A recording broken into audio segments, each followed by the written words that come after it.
Banquet halls दिन दिहाड़े जो चला रहे, और जम्मू का एक टॉप मीडिया हाउस इसी खसरा नंबर 781 से चल रहा है।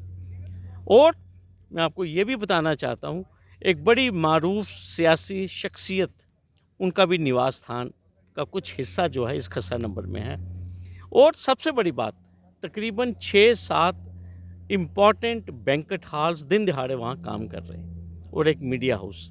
लेकिन आप देखिए, इसके ऊपर इस तरफ इस सिमत में पीला पंजा जो है वो डैंग साहब अभी चला नहीं है। पहले जेडीए एक बहाना लगाती थी कि जनाब डिमार्केशन ही, हमें निशान मालूम नहीं है कि जेडीए के निशान कहाँ हैं। भैया, अब तो घनीश्याम सिंह जी की रिपोर्ट जो है वो तो पब्लिक है, वो तो जुलाई 2021 में।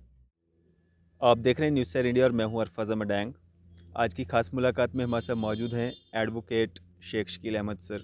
सर, स्वागत है आपका न्यूज़ सैर इंडिया में। शुक्रिया डैंग साहब आपका बहुत बहुत। शकील साहब, 2 दिन से एक लिस्ट जो है, इंक्रोचमेंट लिस्ट जो निकाली जाती है, वो काफ़ी ज़्यादा वायरल हो रही है, और ख़ासकर दिल्ली जो मार्बल मार्केट है वहाँ के कुछ चुनिंदा लोग हैं जो काफ़ी बड़े बड़े लोग हैं, बहुत ज़्यादा वायरल हो रही है। क्या कारण है? और जिस तरह से सरकार भी अब जो है कहा जा रहा है कि काफ़ी तेज़ी से जो है बिल्डोज करने वाली है, लेकिन उन लोगों को जो बड़े बड़े लोग हैं, आम गरीब लोगों के खिलाफ कोई कार्रवाई जो है वो नहीं होगी, कैसे देखते हैं? डैंग साहब, जम्मू कश्मीर के बच्चे बच्चे के मुंह के ऊपर वो खसरा नंबर, वो इलाके और इम्पॉर्टेंट लोग जो कि बड़े बड़े इम्पॉर्टेंट जगहों पे जिनके कमर्शियल प्रॉपर्टीज़ जिनके पास हैं। इसी तरह जम्मू में आज 2 दिन से मैं देख रहा हूँ एक लिस्ट बड़ी वायरल है। वो लिस्ट है खसरा नंबर 781, और विद इन म्यूनसिपल लिमिट्स ये जो गांव है बड़ा मशहूर, दिल्ली जिसे हम कहते हैं, और जहाँ पर ये प्रॉपर्टी है जेडीए की, वो है मार्बल मार्केट जम्मू। ये टोटल डैंग साहब 156 कनाल रकबा है। 156 कनाल? 156 कनाल रकबा है, और ये रकबा जम्मू कश्मीर की सरकार ने 2002 या 2004 में बाकायदा मुंतकिल किया था जम्मू डेवलपमेंट अथॉरिटी को। रेवेन्यू रिकॉर्ड में उसका इंदराज जेडीए के फेवर में है। इसके अलावा जेडीए के रजिस्टर में ये खसरा नंबर 781 मेंशन्ड है। और मैं आपको ये भी कहूँगा कि जो judgement Jammu Kashmir high court ने दी थी 9 अक्टूबर 2020 को, जिसको ऑथर किया था मैडम गीता मित्तल हमारी चीफ जस्टिस ने और जस्टिस बिंदल ने, उस जजमेंट में भी इस खसरा नंबर का रेफरेंस है, खसरा नंबर 781 का। और डैंग साहब, मैं बड़ी रिस्पॉन्सिबिलिटी से आपसे ये कहना चाहता हूँ कि डिवीज़न बेंच ने वर्चुअली, मैं ये कहूँगा कि स्ट्रिक्चर्स जो हैं, ये बड़ा छोटा लफ्ज़ है, मैं कहूँगा वर्चुअली ऐसी ज़ुबान का इस्तेमाल किया है कि मैं आपको बताऊँगा कि जजेस ने जो डांट डपट की है जेडीए की, रेवेन्यू की और पुलिस एजेंसी की, मैं आपको बता नहीं सकता। 9 अक्टूबर 2020 की जजमेंट है, और PIL 19/2011 में बाकायदा ये खसरा नंबर 781 मेंशन्ड है, और डिवीज़न बेंच ने कहा है कि it is a shut I case, कि मतलब तमाम महकमों ने आंखें बंद की हुई हैं, ठीक है। और डिवीज़न बेंच ने कहा है कि कनाइवेंस है जम्मू डेवलपमेंट अथॉरिटी की, रेवेन्यू की, इन तमाम की आपस में मिली भगत है, और साथ में जो ये VVIP जो इंक्रोचर्स हैं, सबकी आपस में मिली भगत है।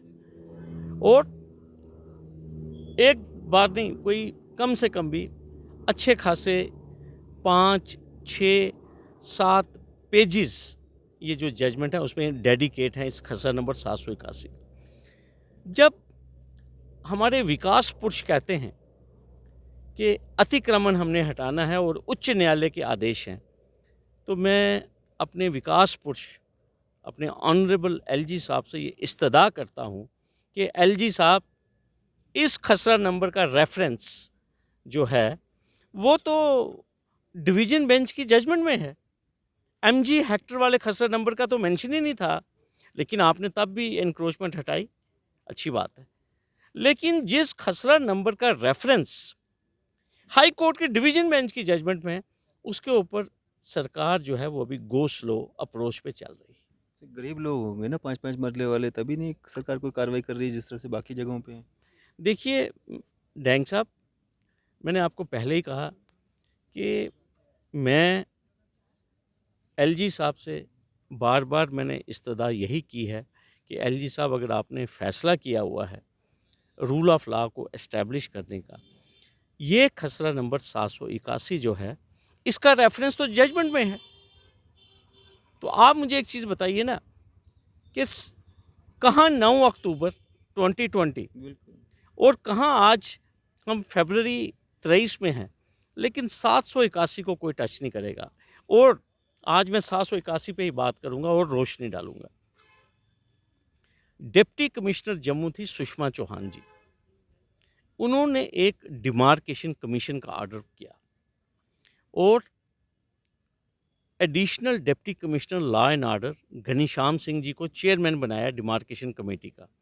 तहसीलदार साउथ भी मेंबर थे और साथ में डायरेक्टर लैंड मैनेजमेंट जेडीए वो भी मेंबर थे। 27 जुलाई 2021 को डिमार्केशन की रिपोर्ट जो है घनीश्याम सिंह जी ने divisional commissioner Jammu, deputy commissioner Jammu और जेडीए के वाइस चेयरमैन साहब को दी है। बाकायदा ये जो नाम वायरल हो रहे हैं ये उसी डिमार्केशन रिपोर्ट का हिस्सा है। घनीश्याम जी ने एनक्रोचर्स आइडेंटिफाई किए हैं और यही 781 जिसमें घनीश्याम जी ने एरिया वाइज और एनक्रोचर्स के नाम भी लिखे हैं और उन्होंने ये लिखा हुआ है कि इस एरिया में किस शख्स के पास बैंकट हॉल्स दिन दिहाड़े जो चला रहे हैं और जम्मू का एक टॉप मीडिया हाउस इसी खसरा नंबर 781 से चल रहा है। और मैं आपको ये भी बताना चाहता हूँ, एक बड़ी मारूफ सियासी शख्सियत, उनका भी निवास स्थान का कुछ हिस्सा जो है इस खसरा नंबर में है। और सबसे बड़ी बात, तकरीबन 6-7 इम्पॉर्टेंट बैंकट हॉल्स दिन दिहाड़े वहाँ काम कर रहे हैं और एक मीडिया हाउस। लेकिन आप देखिए इसके ऊपर इस तरफ इस सिमत में पीला पंजा जो है वो डैंग साहब अभी चला नहीं है। पहले जेडीए एक बहाना लगाती थी कि जनाब डिमार्केशन नहीं, हमें निशान मालूम नहीं है कि जेडीए के निशान कहाँ हैं। भैया अब तो घनीश्याम सिंह जी की रिपोर्ट जो है वो तो पब्लिक है, वो तो जुलाई 2021 में वो डिमार्केशन की रिपोर्ट सबमिट हो चुकी है। तो कब एक्शन होगा ये पूरा जम्मू जो है वो जानना चाहता है। हम अपने डिविजनल कमिश्नर से, अपने वाइस चेयरमैन जेडीए से, अपने मैं ये कहूँगा कि चीफ सेक्रेटरी साहब से, हमारे जो महापुरुष हैं हमारे ऑनरेबल एलजी साहब से, मेरी उनसे यही इस्तदा है कि भाई जो आप काम कर रहे हैं तारीखी काम कर रहे हैं, बिल्कुल। इसमें कोई शक नहीं है। लेकिन किसी को ये भी तो महसूस नहीं होना चाहिए कि कुछ रसूखदार जो लोग हैं उनको टच नहीं किया जा रहा। वहीं पे खसरा नंबर 781 में जम्मू के एक बहुत एक मैं ये कहूँगा एक रसूखदार शख्स हैं, उनकी भी वहाँ पे 5 कनाल वो भी आइडेंटिफाई हुए हैं। तो मेरा कहने का ये मतलब है डैंग साहब कि जब हम लोग, इसके अलावा आपको याद होगा मैं ज़िला सांबा की अक्सर बात करता हूँ, वहाँ पे एक वाटर बॉडी के ऊपर बहुत बड़ा होटल बना हुआ है, उनका कहीं पे नाम नहीं आ रहा है। ठीक है, ऐसा क्यों अंदेशा है कि भाई ये सिलेक्टिव है? सिलेक्टिव नहीं होना चाहिए डैंग साहब। तो जब आपने ड्राइव शुरू की है तो हमें ये लगना चाहिए कि ड्राइव जो है इट इज़ अगेंस्ट एनक्रोचर्स। एनक्रोचर का कोई मज़हब नहीं है, एक कैटेगरी है एनक्रोचर। आप देखिए परसों नई बस्ती में क्या हुआ डैंग साहब। नई बस्ती में इरिगेशन डिपार्टमेंट ने नोटिस निकाल दिए लोगों को जिन्होंने इंक्रोचमेंट की हुई है। ठीक है, आप देखिए वहाँ पे प्रोटेस्ट हो गया। जब वहाँ पे प्रोटेस्ट हुआ, सिमिलर सर्कमस्टांसिस में आपने देखा कि जब बठिंडी में रशीद मलिक साहब, जिनको शीदा कहते हैं, जब उनको नोटिस दिया गया तो बठिंडी में भी आपने देखा जुलूस निकले। वहाँ पे काफ़ी लोग इकट्ठे हुए और उन लोगों के हाथों में तिरंगे थे। डैंग साहब, आपने वहाँ रविंदर रैना जी को जाते हुए देखा। वहाँ पे आपने बिंद्राबन जी के बेटे कविंदर गुप्ता जी को जाते हुए देखा। किसी भारतीय जनता पार्टी का कोई नेता आपने वहाँ पे देखा। ठीक है, थोड़ी देर के लिए शायद एमपी साहब हमारे खटाना साहब थे, लेकिन रविंदर रैना जी तो वहाँ पे नहीं गए। उन लोगों के साथ जिन लोगों को ये डर है कि पता नहीं उनके घर भी तोड़ दिए जाएंगे, उनकी दुकानें तोड़ दी जाएंगी, उनके साथ सहानुभूति देने के लिए रविंदर रैना जी तो गए नहीं। इसके अलावा सिदड़ा में खसरा नंबर 95 में सिलेक्टिवली वहाँ पे भी 2 मरले, 3 मरले, 4 मरले वालों को, जिनकी दुकानें हैं, उनको नोटिस दिए गए। वहाँ रविंदर रैना जी भी नहीं गए। लेकिन हमारे युद्धवीर सेठी जी, जब एक समुदाय के लोगों को बजालता में नोटिस दिए गए तो वहाँ पे आपने देखा युद्धवीर सेठी जी पहुँच गए और वहाँ पे उन्होंने एक प्रोवोकेटिव भाषण भी किया। तो मैं ये आपको ये बताना चाहता हूँ कि मलिक मार्केट में भी टेंशन बनी, वहाँ पे भी एमजी हेक्टर को नोटिस आया, वहाँ पे भी लोग इकट्ठे हुए, प्रोटेस्ट किया। रविंदर रैना जी वहाँ पे भी नहीं गए। लेकिन जो ही नोटिस इरिगेशन विभाग ने नई बस्ती में दिए, आपने देखा पूरी बीजेपी की लीडरशिप जो है वो वहाँ पे पहुँच गई। ये क्या दर्शाता है, आप मुझे एक चीज़ बताइए। इससे यही पता चलता है कि आप किस किस्म की सियासत कर रहे हैं। इसका मतलब आप सिर्फ एक समुदाय को ही रिप्रेजेंट करते हैं। आप, इसका मतलब ये है, आप देखिए रविंदर रैना जी ने तमाम नोटिस कलेक्ट कर लिए और लोगों को ये कहा कि एक्शन होगा उन लोगों के खिलाफ जिन लोगों ने ये नोटिस निकाले। उन्होंने ये भी कहा कि आप देखना मेरी लाश के ऊपर से, मेरे ऊपर से बुलडोज़र होके जाएगा। ये रविंदर रैना जी के अल्फाज है ना। लेकिन रविंदर रैना जी को मैं ये चीज़ कहना चाहता हूँ, वो भी भारतीय हैं जो बठिंडी में और सुंजुआ में मलिक मार्केट में रहते हैं। उनका देश भी हिंदुस्तान है। उनके देश में भी वही लहू है जो नई बस्ती के लोगों में लहू है। आप क्यों तकसीम कर रहे हैं लोगों को?